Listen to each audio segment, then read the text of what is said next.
We're back at the Storm Tracker Center. I'm here with meteorologist Matt Barentine. And Matt, we've been watching Remarkable Sally going so slow out there over the Gulf of Mexico. This is a 3D look at the storm, and it's tall enough that it's experiencing some of the influence of that westerly steering. Yeah, and it's slowed it down. I mean, it's going 2 miles an hour. It's about as fast as you might walk backwards. You think about how slow that is, and that is what this storm is doing right now.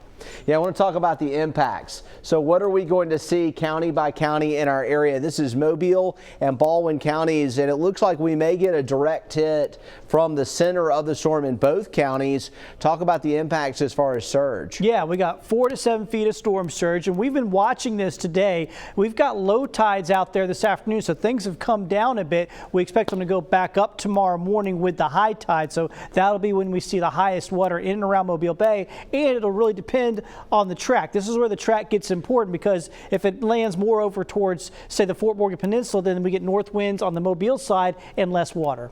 And as we look at the Panhandle, we expect the potential of the coastal surge could be a little higher than earlier predicted, 3 to 6 feet, especially Perdido Key, Perdido Bay, and Pensacola. The water really driving up there, and we're also starting to see some power outages. And the rain is going to be real. It's already, they started earliest, so the Panhandle, especially along the beaches, saw the rain first, and they're really piling up the numbers of the rainfall totals. Inland, we expect tropical storm conditions with about 6 to 12 inches of rain. We do expect this system to be moving faster, but it's going to head up I-65, and we'll see more rain in Atmore than we will in Chatham, for example. Yeah, a lot of power outages are possible as well for inland areas because of trees going down. And here's the rainfall totals, and boy, like I said, they're right along the beaches, especially over in the Panhandle, is where we've seen the biggest totals. Fort Walton Beach area, already nearly a foot of rain has fallen. Pensacola Beach about 8 inches, 8.2 inches in the Perdido Key area, but less around Mobile right now so far. It's because we're waiting. We're waiting on that 2 mile an hour backwards walk by this storm. It is just so slow. It's taking forever to inch up those rain bands and keep working their way on up. And that's what we're waiting on. I mean, it's raining here at the station, but it's still fairly light. Right. That'll pick up. That's all it'll do. It's not going to go down. It's going to pick up as we go on through. All right, we talked about the differences in storm tides. Pensacola, tides right now are running about 2 to 3 feet above normal. That's Pensacola. It is dipping a little because the astronomical tide will bottom out later tonight at around 10 p.m. But look at this. We got the report from Morella Porter that the tide really wasn't that bad in Biola Battery. We saw this with Hurricane Danny. The wind's out of the north, and it is falling like a rock right now in Biola Battery. We're actually going to see lower than normal tides from Biola Battery over towards Pascagoula on that side of the system. It's all about that track. When you get on the left side of the track, your water goes down. You're on the right side of the track, the water goes up. This is on the left side.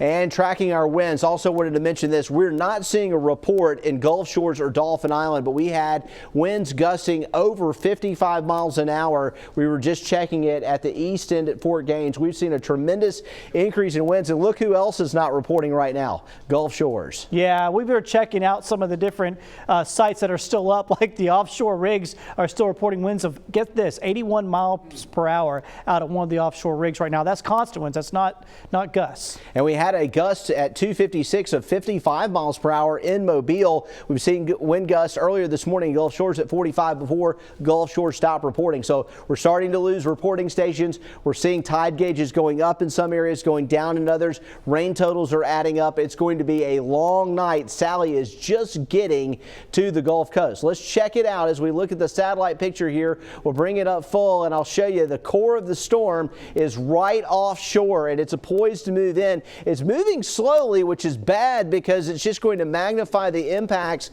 as the center comes ashore. It'll prolong the period of time we've got to deal with the gusty winds and the rain and all this working to create potential power outages. And meteorologist Matt Barentine is measuring it generally about 50 to 55 miles offshore. We can actually get a little better position fix on that with the radar here. Matt will redraw it, and the center has hardly moved, about right there, and we're about 53 miles from Fort Morgan with the center at a 2-mile-per-hour forward speed. It's going to have to speed up some to get this out of our hair, and unfortunately it is not. The heavy rain bands that you're experiencing in Pensacola Beach, Gulf Shores and Orange Beach, Fort Morgan and Dauphin Island aren't going anywhere. In fact, they may increase in intensity along with the wind as we get closer to the core of the hurricane. It's right there, and it's close to Mobile as well. We'll keep tracking Sally here and the impacts here on Fox 10 News.